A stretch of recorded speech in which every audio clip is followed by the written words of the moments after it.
I'm really big on knowing why I'm doing something based on some kind of science versus just, well, this is what they say, or dogma.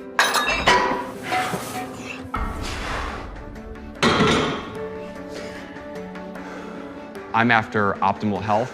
I'm after inspiring others through the actions that I do.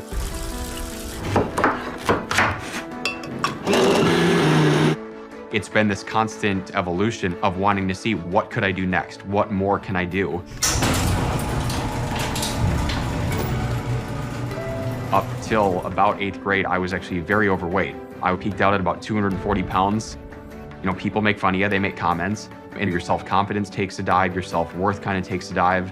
But I was so sick of where I was at, and the only way it was going to change is if it started with me. We had some weights in our basement, and I spoke to my dad. He gave me the basic pointers on how to train different muscle groups. Within that year, I dropped 45 pounds, and I went down to about 200, 205 by the time I started freshman year. Down, up, come on. 2 and 1. The most gratifying part of training others for me is being able to see that transformation take place in them, much like it happened to me back in 8th grade when I became, a different person.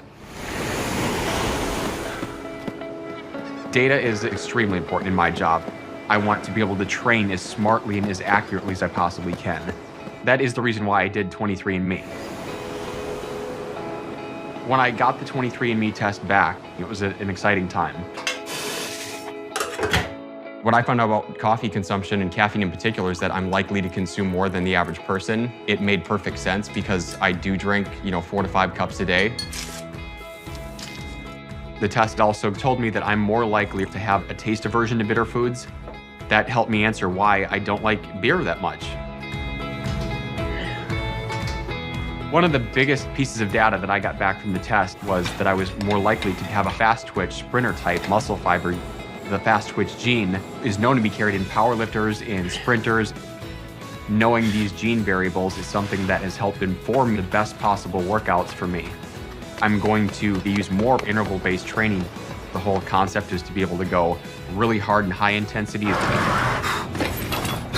Then you kind of bring it back down to something mild low for a short period of time, and you bring it back up.